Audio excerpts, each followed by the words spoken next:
Hello, I'm Paul. I'm Adam. And I'm Ben. And welcome to the Filmbusters podcast. The film show with no filters, no prisoners taken, loads of disagreements, but one hell of a love for cinema. If you want to hear three friends ridiculing each other for an hour or so regarding their taste in films, then you have come to the right place. In each episode, one of the team picks a film for us to discuss.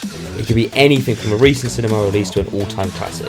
So, strap in and get ready to get mad or get vindicated as we guide you through the murky world of being a film geek. If you like what you hear, you can also find us on Twitter and Instagram using @FilmbustersPod. You can also find each of our individual accounts. I'm at Filmbusters Paul. I'm at Filmbusters Adam. And I'm at Filmbusters Ben. If you want to use your eyes instead of your ears, you can also visit the website at filmbusterspod.co.uk. And if busting makes you feel good, you can also support us at patreon.com/filmbusters for exclusive content. Or shoot over and get some groovy merchandise at society6.com/filmbusters. Alright, can we just get on with this now, please? Filmbusters. Betty Boy is back in town. I'm back. Hello, everyone. You've just given away who was missing, Paul. They were only playing games. Everyone knew. Let's get straight. Everyone knew we've been missing this boy ourselves. Yeah. We couldn't deal with it. How we dealt with it was by trying to shun the boy. And now he's back and we are so happy. I heard all your wicked words while I was away. Did you think I wasn't going to listen to the episodes? What wicked words did we say about you? You said all these things. No one even knows that he's missing. We're better without him. He's very negative. Paul does better facts and figures before the films. I took it all to heart. You cannot deny that Paul's overview of the film was a lot better than the one you did. Oh yes, it was a wonderful transcription of the IMDb trivia page. True. Well, I was very look jealous. forward to your customised overview, very personal overview of the film. I have nothing I'm to sure it will say. be as well, to be honest. You boys done a wonderful job while I was away. Oh, good. It's been about a month since I was on a podcast recorded with you two, because we actually, when the last episode we released that we were all on was what? Persona. It was Persona, yes. Yeah, and that got released 2 days after we got the keys to this place, and I definitely recorded that like a week before, so it has been a month since we recorded. Wow. It's always me disappearing. 2 years ago it was getting married, and now it's moving the house. I went on holiday once. I went away for a month. The thing is, Adam went travelling and we carried on without him, but the funny thing is, Paul, you had a kid and it feels like we didn't even stop recording. We just carried on. Well, I was just on paternity leave, wasn't I? I was just at home. I know, but you had a kid. You keep your hands full. That's fine. You just you just put him to sleep and just shut the door and just pretend that he's not crying. Yeah, exactly. Paul also edited. Paul edits the podcast, so he's involved more than me and Adam. So that's kudos to him. Thank you. Anyway, I'm back now, so the fun times are over, and everyone can be miserable and told off again. Yes, get very serious in the room. It's a very good episode for you to come back on as well. It is actually a very good episode. No, I'm so glad. We need you on this episode. What a wonderful one to come back to. What are we doing today? We're going to do Eraserhead today, guys. And yes, I don't know if you've heard of this film before or you know anything about this film, but you're probably in for a little roller coaster here. Well, I hope you've watched the film because it would help you in this situation. It most certainly would. This is not the kind of film that you could just listen to us talk about if you haven't seen it. You really kind of need to see it. Yes. Much like the most recent films we've done, Persona and Tetsuo, you kind of need to have seen it to really get what the hell we're talking about. Also, it's one of those films that you kind of need to see if you're going to go through a cinema journey, I think. Like, obviously you've got the IMDb 2 top 50 or whatever people say you need to watch, but there are so many films that aren't on that list that you kind of really do need to watch. That top 250 is made up of very fickle people deciding what should fall into that top 250. Those lists, and I'm guilty of following them myself. I'm going through the 1001 Films to See Before You Die book. Those lists are just put together by people who think that certain films should be on those lists rather than films that actually deserve it on merit, that are original. I agree with that. Like, they're good films, no one's contesting it, but... This is the type of film I would put on if someone had to explore cinema. These are the type of films you need to explore. Oh, most certainly. Whether we'll agree at the end of the day whether it's good enough to be on the IMDb top 250, but also that also just says something about a film that if it's inoffensive, isn't it? It's like Chernobyl is probably the highest TV show, isn't it? But it's very, very good. But it doesn't do anything that people would be like, oh, I didn't like that. No, you're right, and this is probably a wider discussion. But yeah, this film, you can understand why people hate it, and you can understand why people love it. I mean, I'm guessing Eraserhead isn't in the top 250. I haven't looked. Oh, I'd be very, very surprised. I'm actually on the IMDb page right now. Is it? Let me see. I'd be very surprised if it had like over a 7 rating. I mean, it does. It fits. It's that whole thing of if something is considered. As a 7.4. Yeah, it's not. So that's not on the list. But that's the whole thing. Like, generally speaking, in this day and age now, with things like Letterboxd as well, if you look to check out the score of something before you watch it, if it scores less than a 7, let's say, you're already predetermined to think, it's probably not very good. When in actuality, that could be one of your favourite films of all time, because many of the great films that we really like that are quite outside the box are rated such. Yeah, totally. That top 250 that's for everyone. Do you like pop music? Do you just listen to what's top 10 in the charts? Exactly. It's like the stuff that plays on the radio.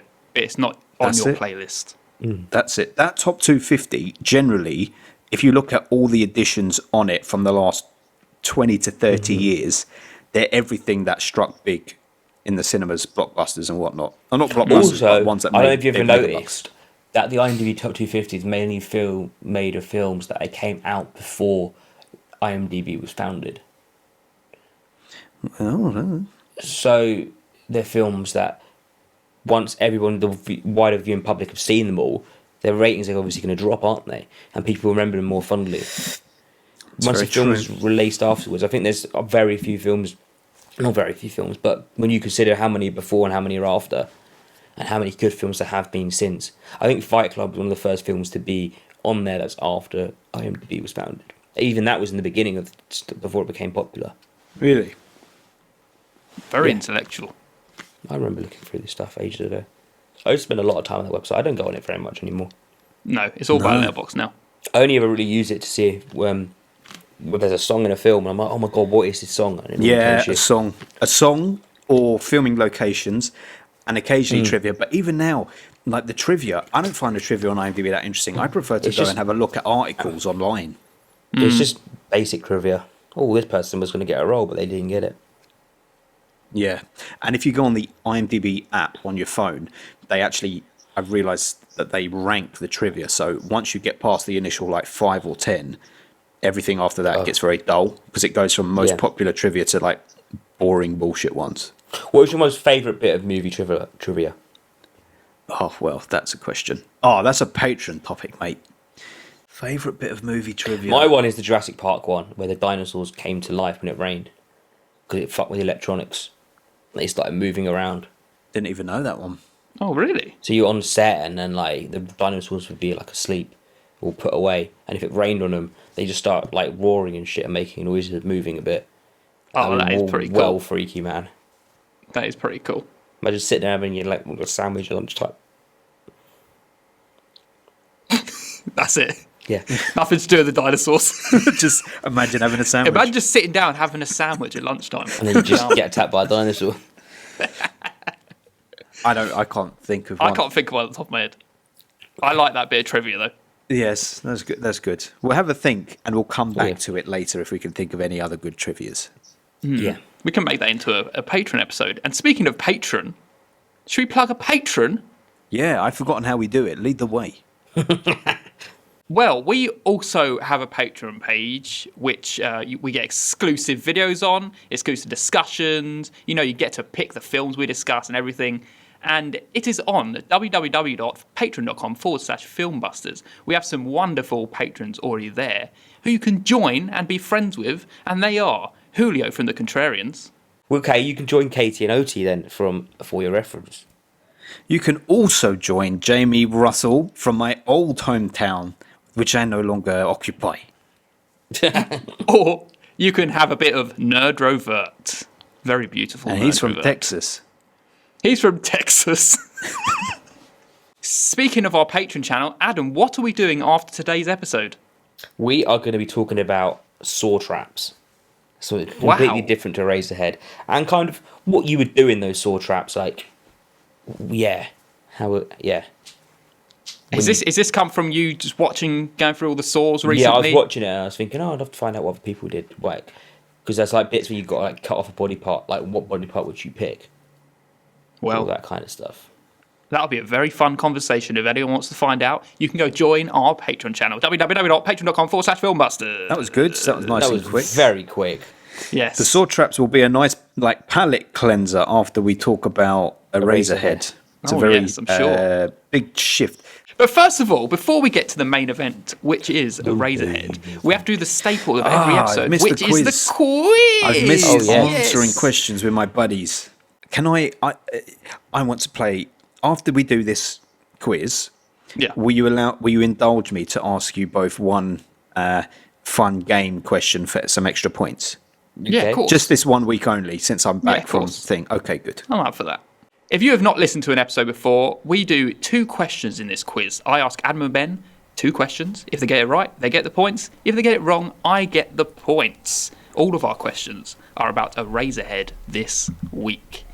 Ben, you're on 9 points. Adam, you're on 14 points. And I am on 9 points as well, Ben. Well, you're on 9 as well, are you? I forgot that was the case. Yes. I don't think he is. I think he made that up when we've been away. I'm getting so old, long. man. Well, sorry about that. It's not related to the quiz thing. It's just an observation about myself. Let's see how well I do in the Eraserhead round. Yes. I resign from the podcast if I don't get both of these correct. Ben, you are a very big Lynch fan, so you should know everything about the film. And Adam, you have only just watched this for a second time about 10 minutes ago, so you should know exactly all these questions as well. Fuck. Are you ready? I'm ready. Here we go. The first question. Printing is Henry's business, but what is the occupation of Mary's father?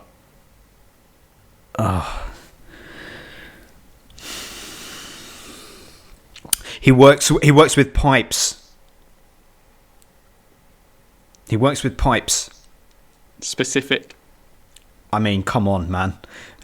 He's not a plumber, but he works. He is a plumber.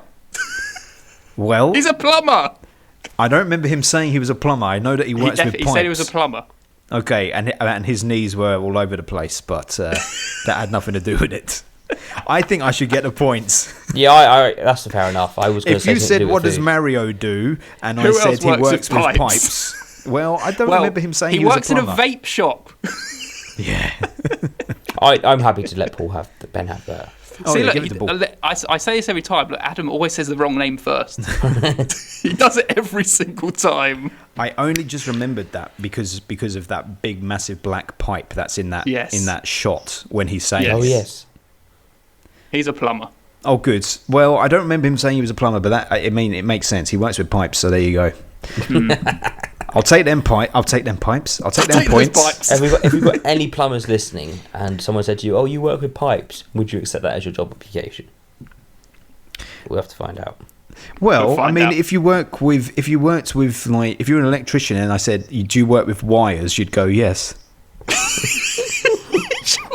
What kind of question? But you would, wouldn't you? No, I'd say I work with wires. I'm an IT guy. Yeah, you do. You work with computers. So if I mean, that's a David Lynch description. That's something from Twin Peaks. He works with the wires, and you don't ever understand anything else. If I said you work with wires, right? Who works with wires? Electrician. Who works with pipes? Plumbers. Who works with wood? Carpenter. You know. Who works with grass? Gardener. Yes, I was going to say landscaper, but yeah, gardener. True. Who Anyway, should we go to the next question? I want to keep doing the Who Works game. Who's got the point for that in the end? We'll give it to Ben. He Thanks. said pipes. That's good enough. Thanks. Oh, you can both have a point. No, it's fine. I It's don't, fine. I don't smoke the reefer. I spoke a pipe.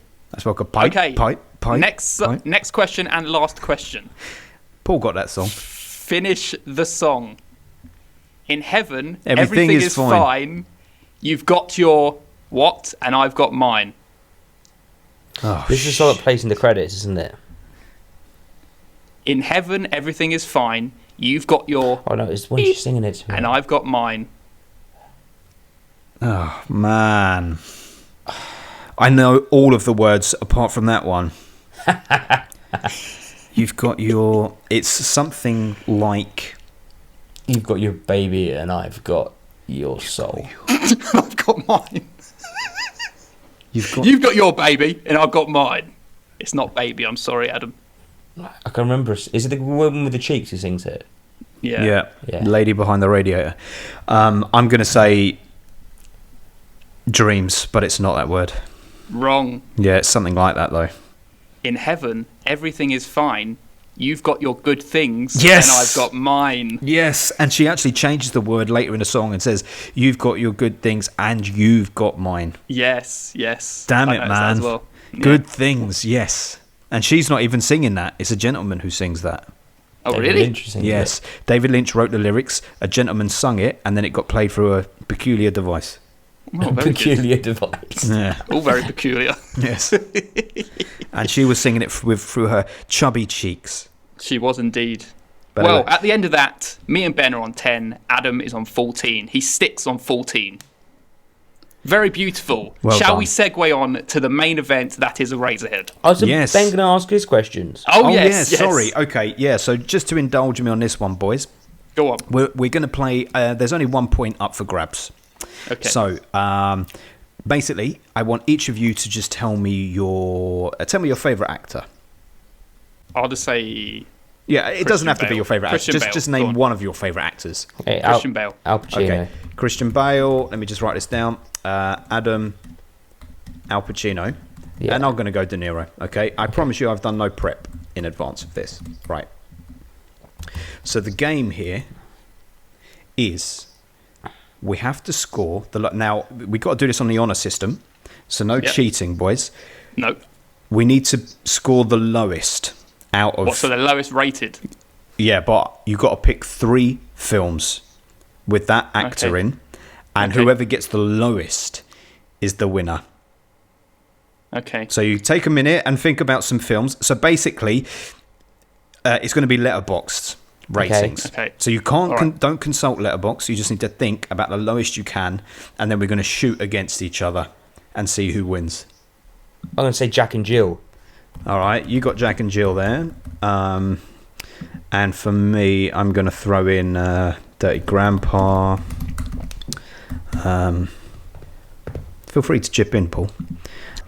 Knight of Cups. Knight of Cups. Okay, right. So Adam went first, then I went, then Paul went. This time, Paul, you go first, then Adam, then me. And who am I picking? What film am I picking? On what actor? Out of those 3, 1 from each of them. Oh, okay. Okay. So sorry, you've got to pick a Bale or a De Niro now, Adam. Okay. I've got Al Pacino and De Niro. Yes. Okay. I can give you my one. I've got one Go from on. De Niro. Go on. New Year's Eve. Okay, New Year's Eve. All right, Paul, one from Pacino or De Niro now for you. Righteous Kill. Righteous Kill. All right, he takes Righteous Kill, and I'm going to take Shaft for Bale. All right, so finally, and I'll go first this time, I need a Pacino, and I'm going to go... What's that Bale one? Was it Exodus? Is that one of Bale's films? Gods Among Us. Is that one of them? I think it Something is, along yeah. those lines, isn't it? Yeah, I Yeah, think Exodus, it is. Gods Among Us. Yeah. All right, so Adam has Yeah, that's the only Exodus, other Bale shit thing that comes to mind. and I'm going to take for Pacino. I'm going to take 88 minutes for Pacino. Oh, no, that's not going to be bad. I'm going to say it though. Stardust. Okay, I think Paul's picked the highest, but here Yeah, we probably. go. Right, so I've already added mine up. So Dirty Grandpa gets a 2.2, Shaft gets a 2.8, and 88 minutes gets a 2.2, bringing my total up to 7.2. So we go to Paul now. Knight of Cups. What does Knight of Cups score? That gets a 3.1, so he's already tall. Righteous Kill, 2.3. So that's 5.4. So you're going to need Stardust to be 1.8. Yeah, Stardust's going to be high. And Stardust is 3.5. Takes yours to 8.9 overall, Paul. That's fine. So Adam, can you take the points from me? Jack and Jill, 1.2. You may be onto something here. Wow. New Year's Eve, 2.3. So you're on 3.5 here. What will Exodus give you? Exodus needs to be less than 3.7 for you to win. Hopefully it is. I don't think it's going to be It rated that highly. But actually, it's not called Exodus. What is it called? No, I've got it What's here. it called? Exodus, Gods and Kings. Gods and Kings. Gods Among Us is Injustice, the DC. I was about to say, I was looking at that. I was like, this is something Paul would like. 2.4. Adam wins the points. Look at that. I don't really still know what's going on in the segment, but yeah, I'll take points. Well, Just take the point. And carry on with the episode now. I wish I never come back. Should we go on to the main event? I'm not bothered. In heaven, everything is fine. In heaven, everything is fine. In heaven, everything is fine. You got your good things, and I've got mine. Right, everyone. Today we are talking about the David Lynch film Eraserhead from 1977. This is Wow. a spoiler episode. We'll go straight to spoilers. No hanging around. So if you haven't seen it, we will be spoiling it for you. So you better be into that. Yes. If you want to carry on. But first of all, Adam, you have to do your best plot summary. Oh yeah, shit. I was kind of hoping we'd do the plot summary in the actual podcast this week, because yeah. This is about a man called Henry. That's his name, isn't it? Yes. Yeah, well done. Okay, sweet. And him and his girlfriend, they have a baby, and the baby turns out to be a lamb. A lamb. Okay. Okay. Okay. I haven't heard that before. It looks like a baby lamb. Okay. Is this, have you read it in the trivia that it was like based on a lamb's head or something? No, it just looked like an animal fetus and sort Okay. of a lamb. Because Okay. that's Alright. too big to be a calf or That was your own Too small. judgment. Yeah, that was totally your own judgment, but wow, okay. I stood up and paid attention. yeah, and they have a baby that turns out to look like it's a bit premature, and it turns out to be a bit weird. And then loads of other weird shit happens, and Ben's going to tell us what weird shit happens. Wait, maybe you'll think so. Maybe. But yes, that is the premise of the story, and then beyond there, some David Lynch shit goes on. It sure does. Does indeed. All right, let me give you a little bit of colour before we go into our review. Oh, you're going to do it this week, are we? Yeah, I'm going to do it this week. You've got him rattled, Paul. I like a little bit of this stuff. So this was David Lynch's first feature film, which took 5 years from bang to bullets to create. Really? It was initially funded by the American Film Institute when Lynch had a script called Garden Back, which was about a hunchback who had a garden growing off of his back. And the American Film Institute were getting too involved in it, and then basically Lynch said, fuck this, I quit. He went to Bob's Big Burgers and had some coffee.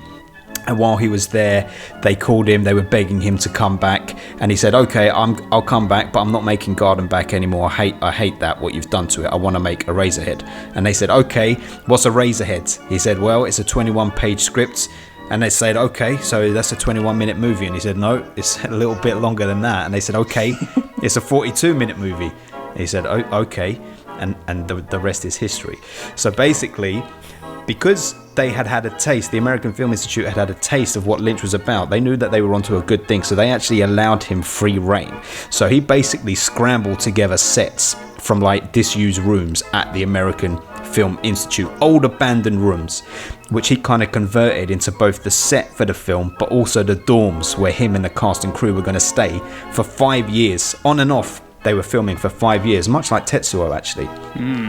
And during that time, his marriage fell apart. The production shut down multiple times. Everyone took on other jobs. Like he started taking on a paper route with Jack Nance, who plays Henry. Catherine Coulson was his assistant on the whole production. Catherine Coulson is better known to us all as the Log Lady in Twin Peaks. She was essentially the co-director of this piece, and she was working jobs, raising money on the side, filming it alongside him. She was crucial to the film. She was also married to Jack Nance, as in Henry in this film, which I didn't know either. And Jack Nance, for those who don't know, was also in Twin Peaks as Pete Martell.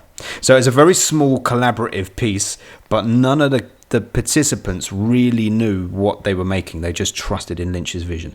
And that's kind of how Lynch's career has gone on since then, as we all know. Yeah. And finally, Lynch has said that it's his most personal and his favourite of all his films. And he recently said that of all the many film critics, family members and friends who have spoke of the movie and tried to analyse it, no one has ever interpreted it correctly. Wow. So, until now. Until today. Until I take hold of it. Until those ingrates. Adam has the knowledge. He knows what it's about. So over to you, Adam. Yeah. I mean, that was actually a very good piece this week, Ben. I bet Paul has got you. I had to up my game. Fire on your bum. I had to up my game. Lit you up and let you go. And you just gone around the room like a balloon and you go, whoa. I don't even want to know what I was going for then. It's more like I don't know what I you don't know did. what's happened to you. You've turned into a cartoon character. Foghorn Leghorn or something over here. You're Joe Pesci in cartoon form. Yeah, anyway. Muttley over here. Very peculiar. So, I'm going to go first because I think I know kind of what you two think about it. Okay. I'm going to go first, Paul second, Ben last. Piggy in the middle. That's what Piggy Paul in is. the middle. Yes. So, okay. I watched this film probably about 2 weeks ago now in preparation to do the podcast, and then we kept getting delayed. And so I rewatched it again today just before doing the podcast. And I must say, I got more from it the second time round. I feel like, again, it's a bit like Mulholland Drive. That whole thing of you know what's going to come, so you can piece it together. But I don't know how to describe this, but I still don't know what the fuck's going on. I do up until about halfway. That's how you describe it. Yeah, that is how you describe it, mate. I do up until about halfway. You've nailed it. And then it kind of just loses me again. I thought this time I had a better grasp on it. I thought, this time, especially the ending part, I'm going to crack through it. But I just didn't get it. And then therefore, it kind of makes you switch off a bit.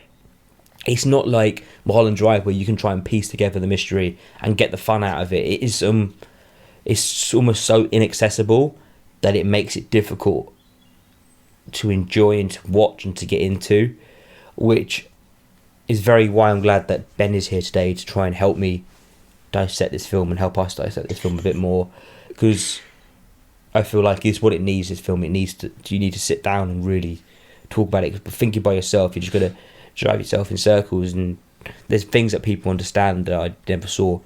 But I did enjoy it the second time around more, and it's going to get a 6 out of 10 from me. But that's not saying it's a bad film. I'm just saying I didn't get it, so therefore it became inaccessible on the top level. No, I can dig that. It would have been a 5 after the first one, but I enjoyed it. It sounded like your Persona review last week. Yeah, it did a bit, but this is a more interesting film than Persona. It's a bit more like Tetsuo, like how you don't really kind of know what's going on, but it's still visually inviting enough to keep you engrossed, whereas Persona just got boring on every level. Wow. I can dig that. Okay. What's Paul got to say? Okay. Well, this was my second viewing of Eraserhead. Just like you, I've watched it twice, Adam, but spaced apart. And I had very, very fond memories of the premature baby prosthetic, or lamb baby. I know, the lamb. My goodness. That prosthetic is like my biggest and best memory of this film. And my thoughts are still the same. Although I could have sworn there was like more footage of the baby than there actually was, because it felt like it spanned a lot more of the film, the baby. The stuff there is of it is like phenomenal stuff, like that prosthetic. But that is really as far as my overall enjoyment of the film goes. I absolutely appreciate it to an extent, but I just really can't get past the bizarreness of it all. Like Twin Peaks has an element of like humanity in it that I can grasp onto, and that kind of makes the bizarre element seem worth it in the grand scheme of things. And like even in like surreal in general, I can get behind it in most cases, but when it crosses that fine line of seeing me a bit silly, it just loses me. But overall, I can't help but appreciate Lynch. I think his vision is wonderful, and I love his dedication to his vision. But sometimes it just doesn't work for me, and this film doesn't work for me. It's a 5 out of 10. But I'll absolutely enjoy every bit of talking about it with you boys. Is that an upgrade from what you gave it before? Because I know you gave it low before. It was still a 5. Right. It was still a 5 from last time. Okay. I could argue with you, but what's the point? Because the bottom line is, if you didn't enjoy it, you didn't enjoy it on that front. I get what you're saying. You admire the work that he's doing, but if you don't enjoy it and it's a bit silly, then that's how you take it. So I'm not even going to be mad at that. I did in fact think you were going to increase your rating because you had previously watched this before you watched Twin Peaks, right? And then you got into Twin Peaks and you started appreciating it. So I thought, okay, maybe he'll bump it up. But like what you're saying there about Twin Peaks, there's a human element to counterbalance the bizarreness. I kind of feel like Eraserhead is essentially everything that happened in the lodge, in the lodge with the little man dancing and the giant. It's set in that world essentially. They come from the same place. And well, look, that's just me responding to your point. I have some thoughts that I actually had written down because I wanted to say it in the correct order to properly elaborate myself at this point. So I wanted to give the context and say this year we've watched a lot of first time self-funded indie films, like including stuff like Velocipasta and Tetsuo Iron Man and now Eraserhead. All of these films are independent films made by filmmakers who had very, very little money but a unique vision to bring something to the screen that hadn't been seen before. Even if it was something silly as Velocipasta, it was a unique vision to themselves. All they had was enthusiasm and creativity. They weren't constrained by any mainstream narrative, no studio interference. They were just allowed to put on screen what they wanted to put on screen. And that's definitely what we see in Eraserhead. And it's what, for me, makes it so brilliant and so compelling and so flawed.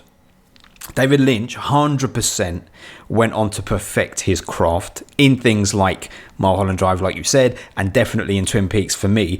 But this original vision from him is purely, it's just him, unbridled, what he wanted to do at a time when he wanted to express himself before he started getting fine-tuned and making more narrative pieces. This is like the art life, definitely, right?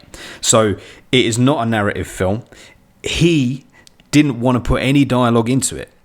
People said to him, you've got to add a little bit of dialogue to connect things. And he said, why do I need to put dialogue in it? The story tells itself without the dialogue. So he had to actually add the dialogue. It was meant to just purely be a visual thing. It was essentially a painting come to life. But it's also, I think, his most personal film because it's reflecting, and this only comes from a little bit of knowledge, so maybe I enjoy it a little bit more, but it's reflecting everything he was going through at that stage in his life, which was he was living in Philadelphia, which he infamously fucking hates. He hates it. If you've seen that Art Life documentary, he talks about how Philadelphia was almost like the death of him because it's such a depressingly shit place. But that's also what made him so creative, because he was in this horrible place. He was forced to be creative from a dark place. He was going through a divorce at the time. He was essentially unemployed with no money, and he had just had a child born with a deformity. So all of those things were going on at the time when he made Eraserhead. So for me, I appreciate the closest that it's ever been to revealing a little bit more about the psyche of David Lynch rather than a bizarre vision. This is like the closest we're ever going to get to being inside his psychology, inside his mind. But perhaps more than in any of his other work, this film is more about the feeling you get rather than the literal interpretation. I'm sure I said this before, but with Lynch, it's like music. It's very hard to put into words exactly what it is. You just feel it. And for me, essentially, this is about a man whose mind is blown by the world around him and just feeling that he can't connect to anything or anyone outside of himself. And that, for me, the most telling scene in the whole film is when his head pops off, and his lamb baby's head pops out through his neck, and then his head essentially goes onto the black market and becomes a rubber, an eraser. And that's all we are. We're an eraser. We get rubbed out and then blown away into stars. Our mind is blown. Like, you know, all we are is dust in the wind in this mad world. And I just fucking loved the experience of it all. And it's a 9 out of 10 for me. Lovely. Very beautiful. You hadn't watched this film for a long time, had you, Ben, before this? I'd like Paul. I'd only this was my second viewing. And I watched it in 2010 the first time round. Oh, wow. Yeah. So it was almost kind of going in fresh again. It was totally. Like Paul. Were you a bit worried it wasn't going to stand up the way it was before, yeah. or did you kind of? I was worried. I was worried because I remember it being inaccessible before. I remember it being tough to get through. But you know, that's kind of Lynch, right? You don't. Apart from definitely. Probably when we do our next Lynch film that we got coming up, which is famously not like that. You know that for Lynch, you don't just throw it on. Like when we were going to watch it, Jenny was like, "Oh, should we watch it Sunday afternoon?" I was like, "It is not a Sunday afternoon watch. It is not a Sunday afternoon. It's not really a Saturday night watch, but also it is like an event." No, you need a stiff drink. You don't say, "I'm going to put it on," unless you kind of either You're have prepared. to, or you just go, "Okay, I'll put it on now." You don't plan. You can't say I'm going to put it on in 2 days' time, because you could get to 2 days' time and be like, no, that's not the film I want. No, it's an experience. Like, you know, forget plot and stuff. We can talk about what certain things mean, but like generally speaking, we've kind of already had this conversation in a way when we spoke about Tetsuo. Paul, you were saying, you know, that doesn't matter. The visuals and stuff, yeah, but I need something more than that. And you presumably just felt exactly the same way with this. Yeah. I grasped onto the. I love the baby prosthetic, and that is my favourite thing. And I actually had something to take away from it. Whereas with Tetsuo, I didn't really take much away from it. Like I have a great memory of seeing that lamb baby, and how good it looked, and how creepy it was, and how like gross it was. But I didn't really take anything away from Tetsuo like that. Yeah. You know, the thing about that lamb baby, which is so disconcerting, is that only David Lynch knows how that was made. Nobody else was involved in it, and he never speaks about it. And so I've got, I can't remember if I said it on the podcast. I've got this film in Criterion, and there was a little book that came with it, and there's an interviewer that says to him in the booklet, "What about the baby? How was it made?" And he says, "I don't want to talk about it." And then it's probably a real baby. And then I know. And then they move away. And then the interviewer comes back and says, "Just to return to the baby for a moment, is the point not to talk about it or what?" And David Lynch says, "Just don't do anything with the baby." And the guy says, I thought you'd made it, that it was your creation." And he says, "I've never said that, and I never will. It could have been made by somebody else. It could have been found." Everybody and his little brother. So creepy. I know. There's another quote from him where he talks about it maybe being found rather than having been created. And it is weird because of how disconcerting it is. The eye in that baby is incredibly human for the time. It's got to be some type of animal, in my opinion. I think it's just a premature lamb, literally like that, or it's a very, very newborn. What, you think it's real? Yeah. Like that, mate. Fuck that. Would it surprise That's a horrible you? thought, isn't it? It wouldn't surprise me. I just saw it as a puppet, like someone's puppeteering it underneath the table. Yeah, I mean, it is absolutely right, because it's always got its head on that pillow, very which is fleshy. conveniently. It is very fleshy and very, very well done, and it's the way it makes the noises and it moves and and its tongue. Ugh. The eye and the noise. Yeah, I mean, look, so you guys were talking last week about sound in Sound of Metal and how good the sound was. How good is the sound in Eraserhead? The sound in Eraserhead is half the fucking experience. It's at the end. It's when he was lying on a bed towards the end, and it almost sounds like a storm, but it's like a metal storm. It's just the grittiness of the world that surrounded him. Because this film could almost be set in like a weird future. It's either set in the 60s or it's set in like the 60s. Because it's when he goes outside and it's like that weird like industrial environment he's in. With just So that for him is fucking Philadelphia, mate. Yeah, that's what I was going to say. Yeah, I like the idea of him just like clambering together different sets and stuff like that, just to like.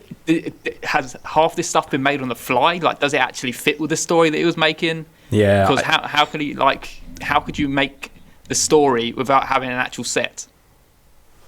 Yeah, I know. But I guess no, he would have developed the set. Like he would have had the. I'm assuming he would have had the idea of the thing in his head, and then he would have developed the set around it in those rooms that he got. But 100%, I believe he was just making it up as he went along. Like he talks about just feeling the whole thing. He said he didn't think about Eraserhead, he felt it, and it just came out of him along the way. Especially doing it for 5 years as well. It must develop and evolve over time.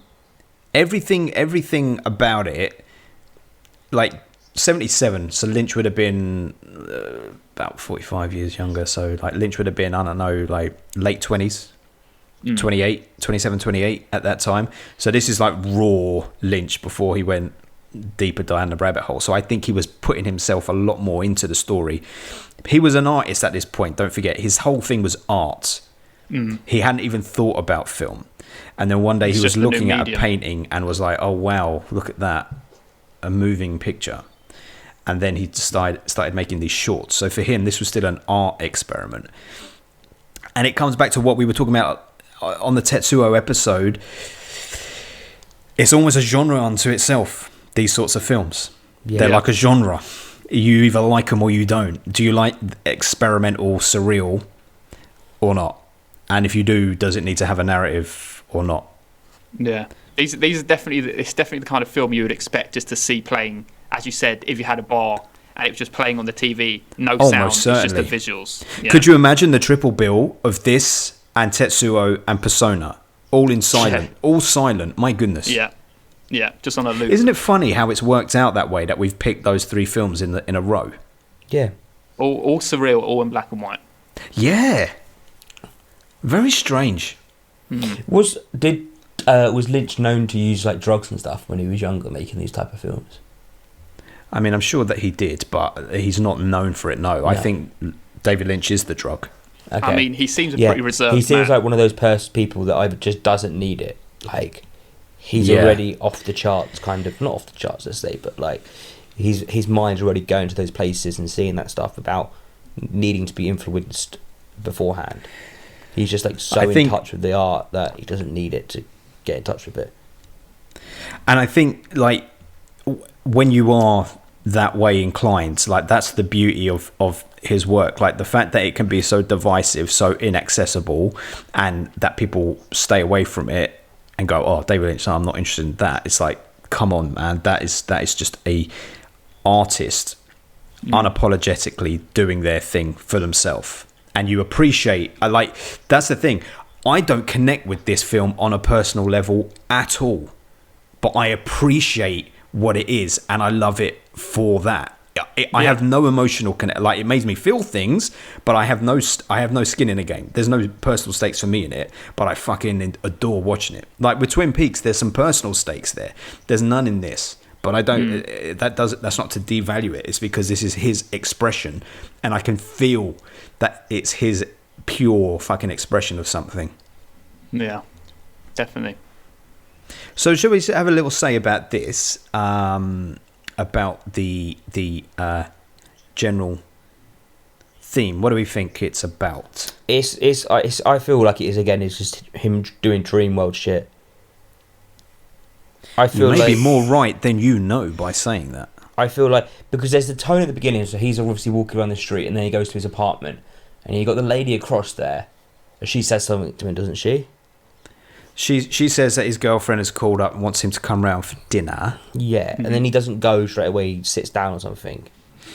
He sits down amongst the plants. And the next thing you know, he's at his house for dinner. And I feel like he's literally sat down and then just had a dream about the whole thing happening with the weird baby. Because then it almost snaps back out of it, and then he has sex with the lady from next door. I'm very broad stroking this whole film right now. Like you certainly are, but yes, but like jumping forward in time. So there's that segment with the baby and everything like that. then you have the bit with the woman next door, and then it kind of flicks back between the woman with the cheeks doing her weird shit, and then it ends off again with him going into space, or whatever that big ball is, like a big nut. I just get a feeling of like being out of your element for everything. So like having this baby, not knowing how to deal with it, not knowing how to calm it, and it almost being like unhuman, because it's not of like, you can't treat it like a normal human being. I feel like he's just having nightmares. I think he's probably got some anxiety about having a kid, like thinking, oh, what happens if I have a kid and it's like this? And he's literally just had a dream and this is all kicking off, and he's thinking like, oh, I've got a kid now, I might not be able to sleep with anybody else or whatever. I might not find love again, and he finds love with his neighbour next door, or I might not be able to enjoy the theatre anymore, or any of this type of stuff. And then he goes to the theatre and doesn't like it because it's the weird woman doing weird shit. And then he does like it. Well, he doesn't. Well, whatever. Yeah, that's a weird experience for him. He's like, it's almost like his girlfriend's called him up at the beginning and said, "Let's come around for dinner," and then she's gone, and then he's actually fallen asleep, or he's a bit nervous about going around, and he's overthinking everything. He's like, oh, we're having a baby, her parents don't know about us having a baby, what about if the baby turns out like this, what about if I can't find a new person to be with, like that's that whole side of your life gone.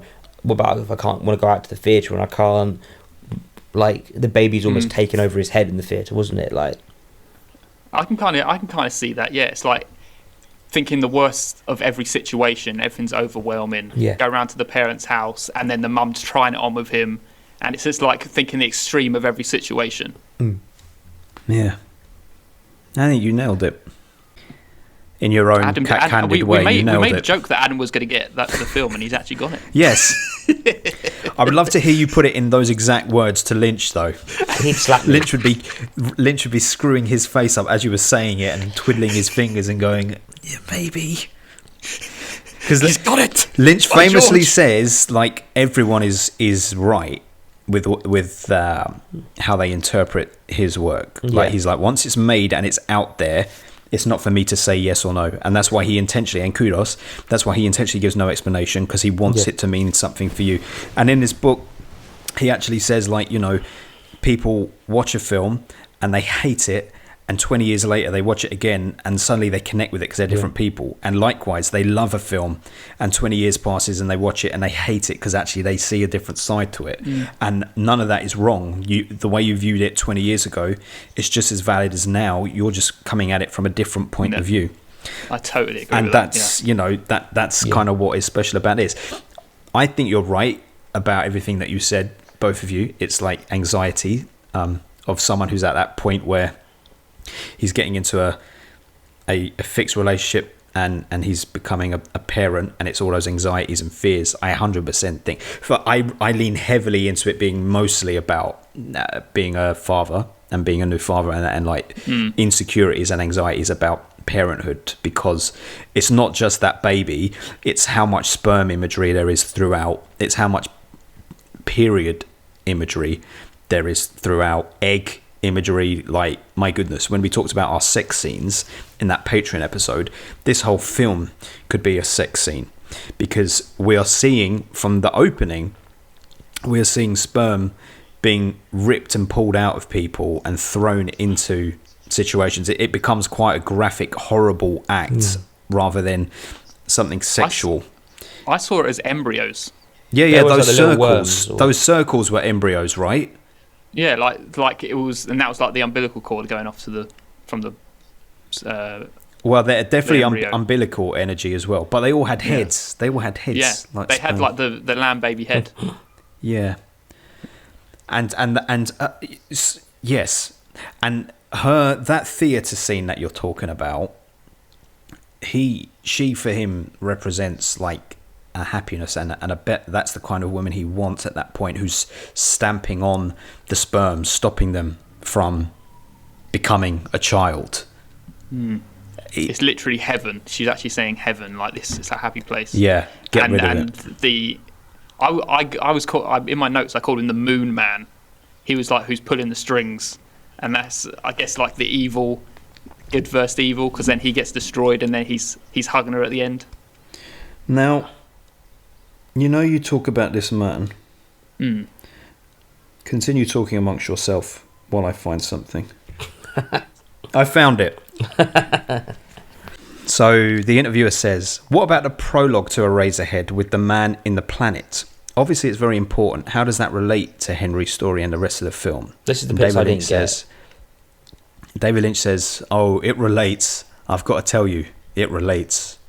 Prologue means what goes before, right? That's exactly what it is. It's very important what goes on there, and no one has ever really written or spoken about that very front part. Oh yeah, I saw it as almost like maybe it's God or something, some kind of God. He's the one putting the levers and putting the strings, and he's the one in control. And as he pulls the lever, the baby's unleashed from Henry's mouth. Yeah. And is created. Yeah. So he's almost like the creator. But then I don't know. It felt like it was like the moon. Like for some reason, I felt like he was part of the moon because he was planetary. Didn't really get any of it, to be honest. Adam, please. No, I know that you didn't get it, but you know, not on the surface. You have an interpretation, a little.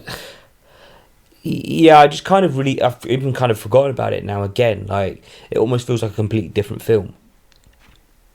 That's why it's quite... And I get why people maybe not talk about it, because you almost forget by the end of the film that is what happened in the beginning. I don't know, it reminds me so much of the kettle from Twin Peaks.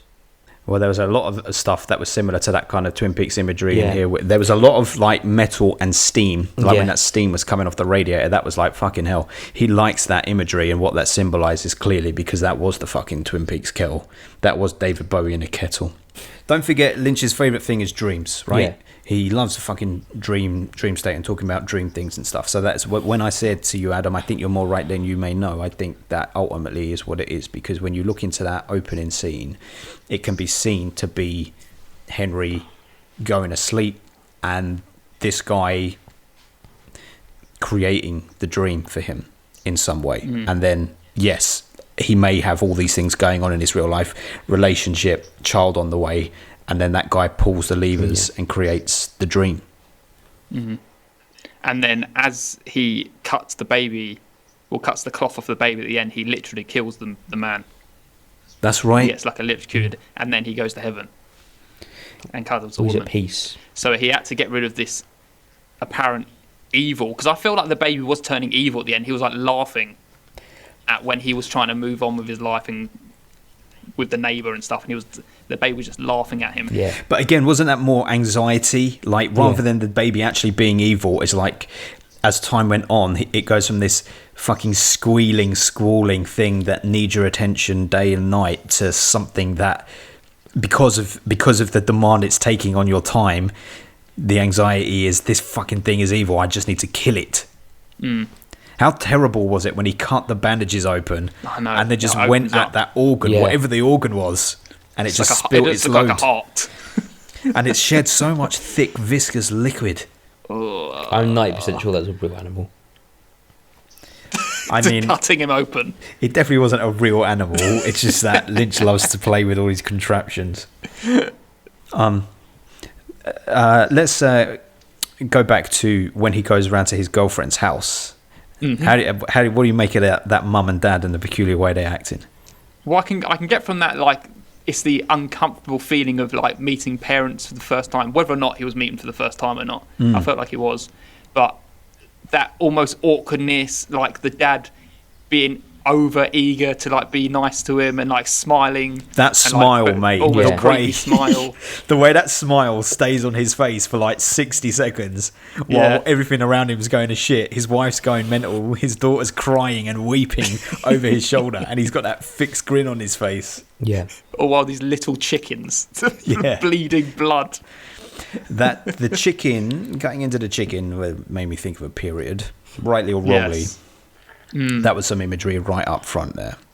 And because it was at the dinner table, again, this is Lynch geekdom coming through here, but it reminded me very, very much of Twin Peaks Fire Walk With Me, the film, when Laura and Sarah Palmer are sitting down with Leland and they're meant to be this normal family, and there's this horrible energy underneath the dinner scene, and Leland gets a little bit angry, and Sarah runs out of the room, and then he's left alone with Laura Palmer.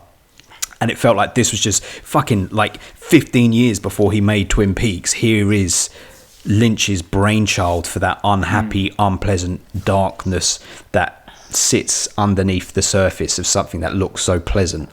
Like and because of the knowledge of what happens in Twin Peaks, it's like, well, in this household, this father has abused his daughter. That was my take.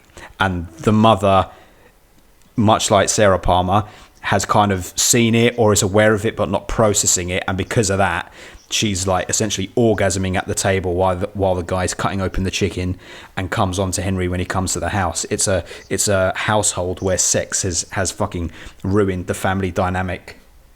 Wow, that's a very deep way. That is deep, and that's what I thought. That kind of makes sense though. Yeah, very horrifying scene. It was very uncomfortable.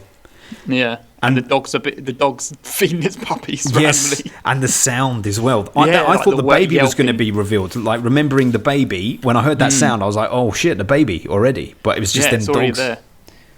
And the grandma in the kitchen with a cigarette on. Oh, she's tossing her salad for her. Tossing the salad. Tossing one big salad. And then she comes out and the mother says, come on, fucking, there's a baby on the way. And he's like, how? He's like, but we haven't even, or he says something like, but it hasn't been, and then gets cut off. Yeah, it hasn't been long enough, he goes to say, isn't it? And then she's like, it's premature. Yeah, very premature. And then we cut to that baby in the house, and there's plenty of Twin Peaks imagery in here, my friends.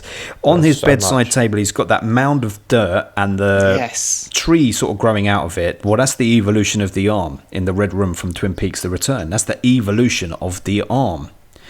He's got the framed photo on the wall of the Hiroshima bomb dropping, just like season 3, episode 8 of Twin Peaks, where Lynch literally drops the fucking bomb for that whole Got a Light black and white episode. It's right there.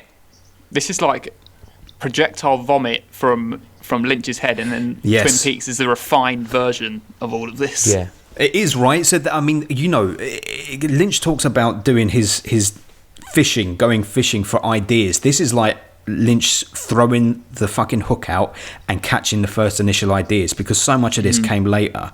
Like, also, like, mate, you just made me think of it. In the beginning of this film, when we first see that sperm-like, umbilical cord-like creature that sort of gets superimposed over Henry's face, that, oh fuck, I mean, this is so geeky, many people will have no idea what I'm talking about, but in that black and white episode, season 3 Twin Peaks, when the atomic bomb drops and then it spends about 10 minutes going through the explosion, and we essentially see Judy in the fucking explosion giving birth to Bob in that orb. We're going to put some spoilers for Twin Peaks in the front of this. Mate, even if you haven't seen Twin Peaks, you heard me say that. You wouldn't know what the fuck that is. Even to me, I've seen it and I've tried and struggled to remember it, but yeah. And then you also have when Bob has this like parasite thing, doesn't he crawl into the little girl's mouth? Yes, he crawls into the mouth. And then this is like the baby coming out of Henry's mouth. Yes, like a baby. Yes. Like it's almost like for Lynch, parenthood is a bad thing. Like I'm not saying for him personally in life, because he has a good relationship with his daughter, but when you think about this film and then you think about Twin Peaks, Leland and his daughter, the relationship there, it's like parenthood is like corrupted and bad. Yeah, very much so. I feel like this maybe he was scared in this time. Like if you said he had a daughter who came out who was disabled, wasn't she? She had club foot, and she was in bandages for many years of her life while they tried to sort it out. I mean, come on, you can't get more literal than that. That's almost too obvious for Lynch to be doing. But yeah, in every kind of like parental relationship that he has in his films is corrupt, as you say, and unnatural. So there's definitely something coming from that. Yeah, I can totally agree with that. There's something, and I fuck this guy because he's just bitter. But the guy who plays the dwarf in Twin Peaks, he has sort of gone a bit loco in the last few years, probably because Lynch didn't cast him in Twin Peaks: The Return, and he said that David Lynch is a rapist of his own daughter, and he's based all of Twin Peaks on him raping his own daughter, and that he's a monster and an evil man. I know. That's an accusation there. And also, there's the black and white zigzag floor, of course, in Henry's building. Oh yes, outside the lift. I forgot about that. Yeah, all that imagery, and it does feel like it all inhabits a space for Lynch. Like, you think about all those bits in Twin Peaks: The Return. You've got the real stuff, as in the human stuff, like you mentioned, Paul, things you can connect to. But then you've got those bizarre scenes, like where the fireman lives with that woman, and they blow the Laura golden orb out into the world. Like, that whole place, it's just like another place, another world, but it exists within our world. Yeah. It's all in like our world, and then there's Lynch's plane of existence that he has all these creations and floods his mind into. I fucking love it, man. I love it. Like, wouldn't the world be a poorer place if a film like this didn't exist? That's what I was saying before. Like, when you do your cinema journeys, this is a film that you kind of just have to experiment. Whether you appreciate it or not, you just have to think you have to watch it at some point. That's the thing. I do appreciate this. It just... I really enjoy talking about his films. I don't necessarily enjoy watching them. Yeah, the talking of this film has been more enjoyable than the watching of it. And, like, I would never not watch this film again, even though I gave it a 6. I would, maybe in a year or two, I might go back and rewatch it again, thinking maybe a different understanding on it. But, again, even if you didn't like this film, your cinema world would be better for watching it.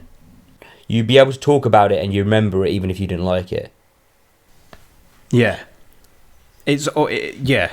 Like, you can see why this would be a cult fucking film in the 70s on that underground circuit. You couldn't, again, just like we said with Tetsuo, you couldn't make this now.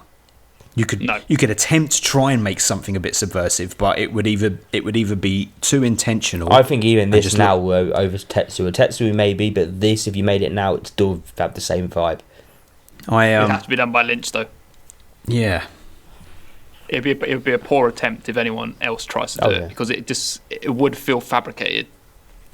So, if you people go to the cinema or watch films for enjoyment, but enjoyment can come in many forms. It can come in the form of, like, Zack Snyder's Snyder Cut. We can enjoy that and enjoy that for the visual and, like, I don't know, a good way of explaining it.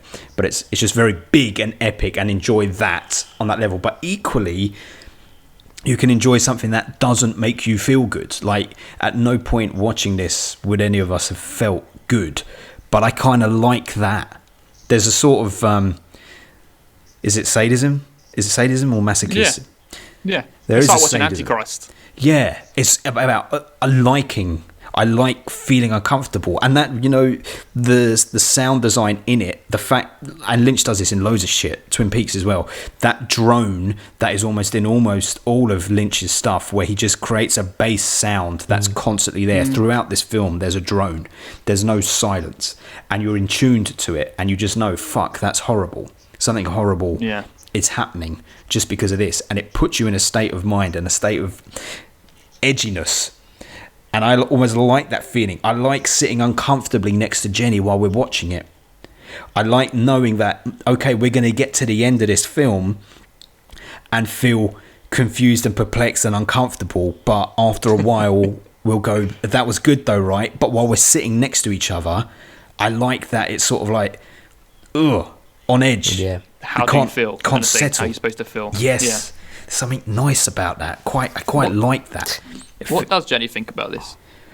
Well, she liked it and appreciated it. I think she would agree with the two of you largely, that it's wouldn't necessarily have enjoyed it, but appreciated what it was saying and what he was going for and the style. She didn't hate it or dislike it. That's good. She did like it. I didn't hate it. No.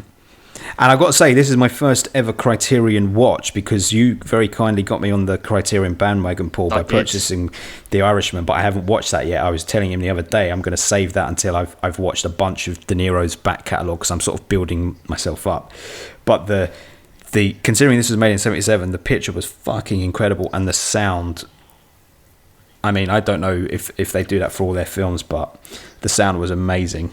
And considering Lynch was involved in the sound design on it, it was always going to sound good. But there were so many cool features on it as well. So many. But I do think it's cool that the log lady was so involved in this film. I had no idea till I watched the special features afterwards. The log lady was essentially his co-director throughout the whole fucking thing. It all just feels very intrinsic with like his all his creations. It does. It feels like it lives in that world. Yeah. Like Eraserhead has just almost spawned Twin Peaks out of it. yeah, definitely. It feels like these things needed to happen in order to create that.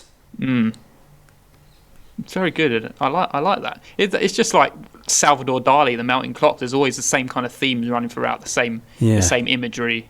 And it means something. It means something, and it has to mean something. And why should you have to twist it and conform it to make it look a certain way for other people, to make it more understandable? It's ideas, isn't it? Yeah. Like all of us could now picture something in our heads of a scene that we'd like to put in a film, or create just a scene from a film in our head, create one. Imagine you could do it and you understand everything, but then you have to come and explain it to the other two people. The minute you have to start explaining it, it loses its magic, because you're having to put it into words, and people could still go, oh yeah, that sounds all right. That is what I appreciate, because especially when you watch a film and the fact that you discuss it and there's not like a resolution or an answer behind it, that is what makes things fascinating. Oh, definitely. As soon as you put an answer to something, it does lose its magic immediately, because what's the point? You don't need to talk about it anymore. Exactly what you just said. Did you know this was Stanley Kubrick's favourite film? Really? Was it? Yeah, I can get that. And he was very happy to tell him when Lynch found out that it was Kubrick's very favourite film. He was a very happy man. That's sweet. So this comes back to the guy who was asking him about how he made the baby in it, and him saying it was just it could have been found. But basically, he follows on after the line of questioning about what do the films mean and stuff like that. He says, everybody and his little brother now knows how things are done in movies. Just like finding out the house wasn't on Sunset Boulevard, or like Cliffhanger, fuck knows why he references Cliffhanger. More people have seen how they did the helicopter shot in that than they have seen the movie. Magicians keep their secrets to themselves, and they know that as soon as they tell, someone will say, are you kidding me? That's so simple. It's horrifying to me when they do that. People don't realize it, but as soon as they hear or see that, something dies inside them. They're deader than they were. They're not like happy to know about this stuff. They're happy not to know about it, and they shouldn't know about it. It's nothing to do with the film and will only ruin the film. Why would they talk about it? It's horrifying. I totally agree with that sentiment. Yes. Like just you saying they found the baby. Oh, I know. Makes it so much more intriguing. It does, doesn't it? Saying, and I don't want to look into that anymore. I just want to know that. It's very uncomfortable. Very much so. I love that. That is very good. But I'm glad that we got a chance to talk about it, and I'm sorry that I know I did a lot of talking there. Yeah, but this is why we came today. Oh, we are so happy that you're back and we can just listen to your beautiful tones. Today was, if out of all the podcasts you can speak, today is the day you speak. You two got the essence of the film before I said anything, so you didn't even need me, see? But then we need you to go on and explain the rest of it. Yes, we needed your passion for Lynch. Yes, because me and Adam could never put across that passion for this film like you could. You would have given him short shrift. No. Our discussion would have been very short. Yes. Okay. Anything else you want to say about this film? No. Oh yes, let me ask you a question. Okay. Since it was about parenthood, or in my interpretation of it, it was. Did you, as the only father amongst us, did you relate in any way, or could you see any of the anxieties related to fatherhood in the film? Oh no, 100%. That's where I got part of my take from it as well. As soon as no one could ever prepare you for having a baby. You could be spoken to by a parent and be like, "Oh, I'll say this to you to prepare you." Nothing ever will prepare you for having a baby, and you do feel like that. Like, whoa! Like, as soon as me and Zoe took Woody home, and we're sitting there like, we have a baby now. What do we do? It's like, this is so strange. We have a human, and he belongs to us, and we've got to look after him, and you just. It's all about just your experience of just evolving with the baby, and you're just out on a whim, just trying to do your best, and you're not going to know all the answers, and that's just how it is. That's parenting. Yeah, and I get that. Yeah, that's how I got the take of him being like out of his element. Did you have any anxieties? There's some anxiety. I think I had more anxiety before Woody was born than after. Oh, yeah, you would, wouldn't you? You just deal once the thing is there. You deal with the thing because it's right there. Yeah, it's more like it is that fear of the unknown. It's just like there's a baby in there, but how is it? Yes. Will it come out as a little lamb? Yes. Definitely. Well, that's good. I'm glad we spoke about that, and I know I'd enjoy that more than the actual film. Oh, it's a very shame. I don't like to hear that. I enjoyed the conversation very much, but I didn't enjoy it more than the film. The film itself is... I enjoyed the experience of the film, but I don't like the film. That's okay. I like the lamb baby more than anything, and that's what counts. Yeah, it's quite an incredible contraption. It certainly very is. uncomfortable. Or making. Incredible animal, according to Adam. Equally repulsed and intrigued and like protective of it, because when he's cutting with the scissors, you're almost like, no, don't cut too close, don't. And then when he stabs it, it's like, oh. Then the chicken breasts come flying up. Chicken breast. It could have been because it's all black and white. It could have just been chicken breast. We never spoke about the neighbour next door and what she sort of represented. They went into a hot tub in the bed. Yeah, that was the egg, I think. The egg? Yeah, that was the egg. It was the egg. Them in the hot tub. Yeah, the hot tub they were in was the woman's egg, and they were getting submerged into it because he was regressing into it, so that when he finally, I forgot to talk about this whole thing, when he finally sees the woman behind the radiator, he's actually been reunited with his mum, but we can go into that some other time. Right. I think the woman in the radiator is his mother. Right. How do you think that? Wait. Is this previous experience something to do with David Lynch and his mum? No, I get the impression that that's what she represents, because the woman across the hallway represents like a life free from the baby restriction, but yeah, baby, life responsibility. Partner, yeah, purely sexual. Whereas the woman behind the radiator literally radiates this sort of warmth and energy. But she's also stepping on embryos. Yeah, she's stepping on, not embryos, they're sperms. They're mate. Embryos, mate. They're both. Mate, and the embryo is circular. The embryo is what he submerges the embryo is to. what's the cells coming together to form a baby. And that's all they are. Yeah. It's like the head of the baby on the end of an umbilical cord. That's just a sperm, mate. Look at a picture of a sperm. It's got a head and a tail. Have you seen a sperm? Look at a picture of a sperm under a microscope. It's got a lamb's head. He was hugging his mother behind the radiator. That's all you need to know. Okay. I can dig that. Henry wants his mummy. That's fine. She represents pure happiness and bliss to him in a non-sexual way. So at the end, he's reunited with his mother in the warming embrace of his mum. Okay. I can dig that. She also kills sperm. Yeah, she's the pill. Okay. You know? Is that to show that it's not sexual? She's stepping on embryos and sperm? Yeah, there's sexual, like, we're not having no sex here. We're getting rid of. We're not having no sex here? That sounds very suspicious. I like that Adam said that. I like your view, Adam, that that actually represents him not being able to go to the theatre anymore because he's a father. I like that. I never even thought of that because she's on a theatre stage, maybe. Adam just represents the whole film as being held down by responsibilities and Yeah. Oh, the baby. Yeah, the baby. I think the big thing is the baby. It's interesting that Lynch had a kid at the time while he was making that. And he was like, yeah, I'm going to go and be making this film about Anti-babies. how babies ruin your life. Yeah. There we go. There we go. I dig it. Very good discussion. Have any of our Very listeners good. said anything to us about the film? Our listeners have said stuff, Adam. Do you want to get to that part now? Is that not the next stage? Yes. Let's hear it. All right, so we asked our lovely followers what they thought of the film, and Tom Mirren posted Larry David going, pretty good. And Dear Paul doesn't know Curb Your Enthusiasm, so he doesn't get that reference. I haven't seen But it.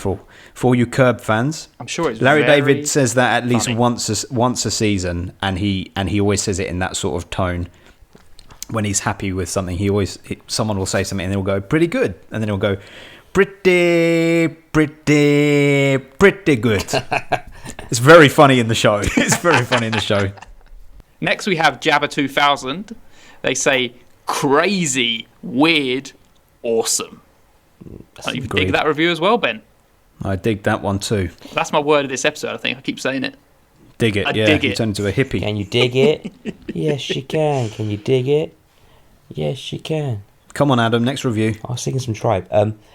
Over here we have one from Home Video Hustle. They said, love that movie. Recently made PJ watch it and he hated it.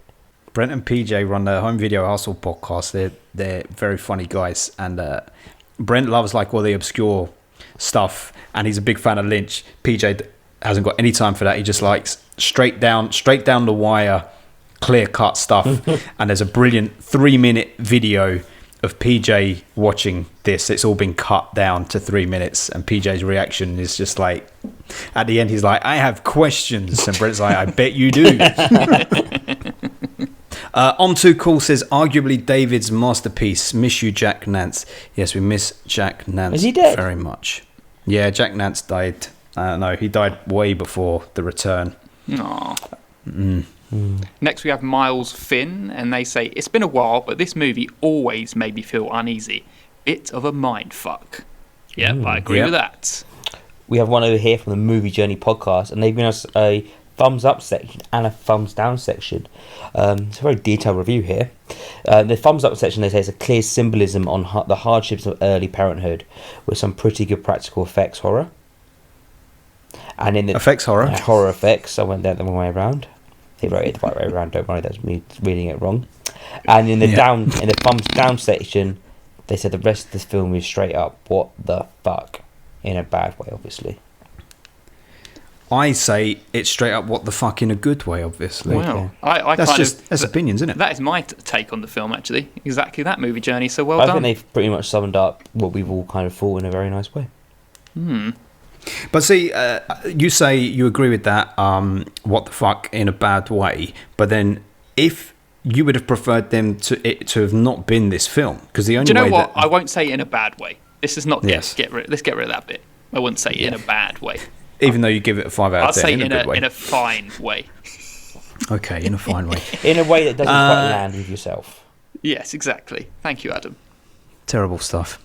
Who's next? Is it me? Yes. Once Upon a Tom in Hollywood says, I love several of Lynch's films, but this one is rough. Incorrect, my friend. And Ben is back. Next we have Luke Human, and he says, saw this far too young and never had the courage to revisit. I wonder if anyone can convince me to give it a second chance. I'm sure Ben can. I'm hopefully just what we just said today. You've heard. Yes, exactly. Has what we've just said convinced you? He That didn't was answer. a gap for him he to said answer. no. He didn't give you an answer. Well, I heard him say yes. See, just it's how you interpret things. It's true. No one's incorrect. No one's incorrect. Everyone's right. Yes. Yeah. That's Persona. That's everyone's take on Persona. That's true. And let's have the last one then. Yeah, the last one over here is from Julio. He said a lot less narrative than I expected. A lot. Maybe I would have zoned out if I hadn't been watching the Criterion Blu-ray. But my God, this thing looks gorgeous. Well, that's what Ben said yes. I don't know that I'd ever sit down and fully watch it again, but I'd love to have it playing in the background of my next birthday party. You said a lot of things there that we've kind of touched on there. Truly. Yeah. He's playing it in the bar, just like, like we are. Exactly. Julio, multiple times on the Contrarians podcast, they talk about like having movies playing in the background of parties that they've done. That's such a weird idea. But also I would like kind to of go like to a those fun idea parties at the same time. because Why aren't we invited to those parties? I know we're not invited to any parties, mate. That's why. The thing that's cool about that is when you get to that sort of uncomfortable part of a party where the people that have disappeared or the person you're with has gone to the toilet or something. You can just like hover over to the telly and just watch the film for a little bit. Yeah. Yeah, I just something to distract you in the moment. Yes. So hey, that was good. Everything they said was nice. Shall we place our little film? Yes. I'm so disappointed that we've got a couple of low scores here because I thought with my 9 we'd be chucking this up quite high. What a shame, eh? It's a 6.7. You monsters. All right, well, we took a little break there. It was very easy to do. It's 6.7 average. We've only got one other film that's 6.7, bizarrely, and that is Martyrs, and we have decided that it sits above Martyrs. So what that does is it places it one below Shame, which we covered a couple of episodes ago, Julio's pick, and it's obviously above Martyrs. It's kind of like quite near the bottom, actually, of all the films that we've covered. It's only about 10 spots below relegation zone, which is a real shame. But that's because Paul doesn't like the surreal stuff, so I'm very sorry. He's cast it down. Meanwhile, John Wick Chapter 3 sits pretty. Nothing wrong with John Wick Chapter 3, no, mate. There's not. If we have a look at some of these things in detail in the future, we'll have a good old Barney over them. I can't wait. So that was good. Thanks, everyone. And that's where it sits. So terrible. So on our run of surreal, just so you all know, so Persona was our lowest rated with 5.7. Tetsuo second lowest with 6.3, and this at 6.7. So actually, this was the winner from the surreal run. That's good. I'm glad I'd put Tetsuo is Tetsuo lower. top, in my opinion. Would you? Oh, Woof, Yeah. indeed. woof. Buzz's girlfriend. Yeah. You know that was a guy dressed as a girl in Home Alone. I know. Oh, right, It looks so odd. I know. That picture. So that was that. Next, we move on to some Patreon suggestions. They've been watching some films this week. First, we have Julio from the Contrarians. He said, in honor of Ben, we started the second season of The Circle, US version. 4 episodes in, not sure when the next 4 drop. Such delectable guilty pleasure. I'm sure Katie and Oti will agree. In movie news, the United States vs. Billie Holiday was a big miss for me. I think I just don't like Lee Daniels' style, and also watched the Russian film Leviathan, which started off really interesting and got less compelling as it went along, but still, The Circle. So go on, The Circle, Ben. Yeah, I got nothing to say about those movies because I know nothing about them. But we just started watching the second season of the US version of The Circle last night too, and did you? love it, man. The Circle is a great concept. I think it could probably burn out in a couple of years, just like Big Brother did. But I don't know. Do you guys know the concepts of The Circle?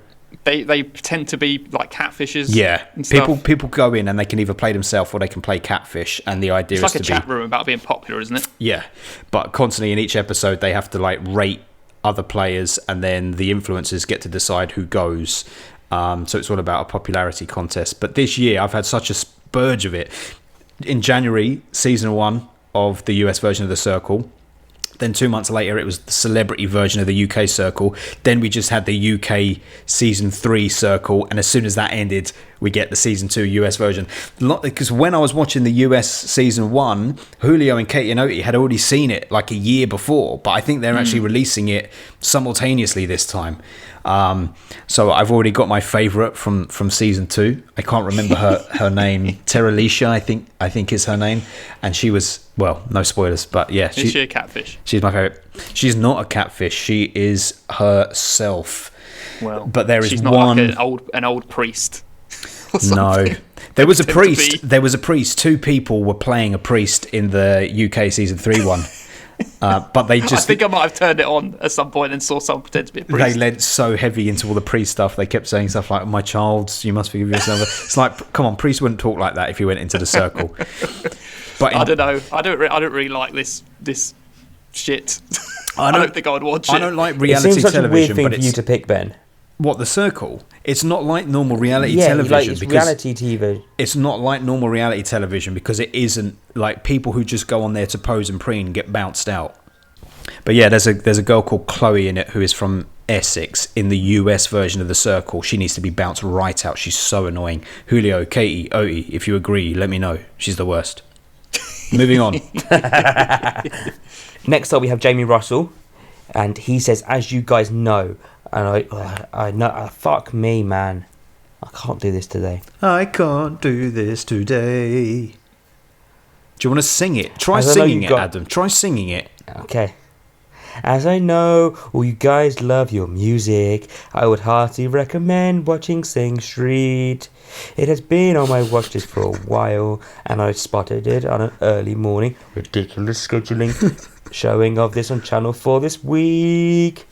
It didn't disappoint. I'm now going to listen to what the Contrarians thought of it.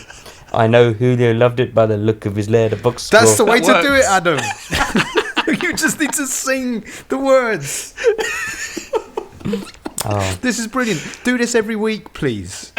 No, because people don't want to hear me sing. They do. I wanna hear you sing. That was excellent. All the way I through. actually No didn't. mistakes. I didn't even pay attention to what you were saying. Okay, so Sing Street. I haven't seen it. No, I haven't seen it. I haven't seen it, but however, I did notice earlier. I think Nerd Revert recently watched it on Letterboxd recently because it just popped up on my homepage. What is Sing Street? A boy growing up in Dublin during the 1980s escapes his strained family life by starting a band to impress the mysterious girl he likes.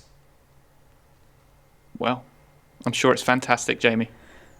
Well, I'll put it on the Nerd watch Revert list. also gave it a 10 out of 10. So Julio gave it a 10 out of 10 as well. Wow, so, this is big talk. this is big talk. I'm sure they're all wrong. We're going to go watch Sing Street, I've and we're never going to even tell heard of you. this before. We'll tell you next episode. And then here's Katie and Oti, who are gearing up for the new Mortal Kombat. We watched the all-in 1995 film of the same name. Cheesy acting, eye-rolling dialogue, friendly fight scenes, and a whole lot of fun. Leave your critical monocle at the door and get into some ridiculous fanfare. Although, I can now appreciate Gandalf never being around in Lord of the Rings. Hover much, Raiden? Strap in for a fun time, pals. I don't get that reference. Has anyone seen I Mortal don't get Kombat? that. The funny thing is, I haven't seen any of the films that they've suggested this week. No. I want to watch Mortal Kombat, though. I want to watch the Yes, original. I so haven't do been I. meaning to. Yeah, Just Katie based made me on watch based the on trailer, it seeing looked them quite watching good, it. actually. Yeah, I think it would be fun because of the time, like mid 90s. That's also the time Street Fighter was done, right? Yeah. Yeah, I've I seen haven't Street Fighter Fighter. either. Yeah, Street Fighter is silly fun. I think Mortal Kombat would be fun. The clip that she shared the other day, I don't even know which character it was. Maybe it was this Raiden she references. His arrival. It looks silly fun. Raiden's the guy with the big hat. Oh yeah, And that he's the was him electric then. one. Yeah. Yeah. I downloaded the game about a year and a half ago, and it was kind of crazy violent. It was very good, but like It is they've very got violent. like Michael Myers and Freddy and all that in it as well. They do get some good cameos in the Mortal Kombat games. Yes. Well, you're all watching good stuff. So what we need to know is everyone needs to go and watch Sing Street, Mortal Kombat, and we didn't even talk about Julio's films, but The United basically States versus Billie Holiday. he didn't like and it. Leviathan. and then he Leviathan. didn't like Leviathan either. It got just watch The Circle basically, and we can all Yeah, talk about the everyone US should watch The version of The Circle. All right, that about does it. That about does it. That was a beautiful episode. So, after a couple hours of David Lynch chat, what are we talking about in the next episode, boys? Well, next episode is a Patreon pick, and it's Jamie Russell's pick. And we are doing another David Lynch film. And what film is that, Adam? I don't know. Oh, I knew he was going to say that. We're doing the straight story. Yeah, I know it began with an S. We're doing a straight story. I wanted you to big up the fact that we were doing another David Lynch as a big surprise. I did. I said we're doing another David Lynch film. I know, but you said it. And next week we're doing another David Lynch film. And what is it, Adam? Straight story. Both of you dropped the ball on that. Anyway, I'm sure both of you will love it because it's really. it's not surreal. It's a very straight down the line story. I hope there's a lot of love towards their child in the film, if they have a child. Yes. Yeah. Have you seen it I before? hope there's Ben? no lamb babies. No, I've never seen it before. We're all going in Baccarat blind because I have no idea what it's about. I do know what it's about. Well, we're not all going in Baccarat blind. This is our third David Lynch film. That's good. You're loving it. I am loving it. Beautiful. So I guess next episode we'll see you in the straight story, or you can sneakily come on over and see our special Patreon episode that we're doing now about saw traps or something. Something to do with saw traps. Adam threw it together really last minute, so even he doesn't know what it is. So planned it very well. We'll it's work going to it be out. all over Something the will place. happen. It'll be fun. Yes. So we'll see you there, I guess. We'll see you there in just a tick. Tick. Buster.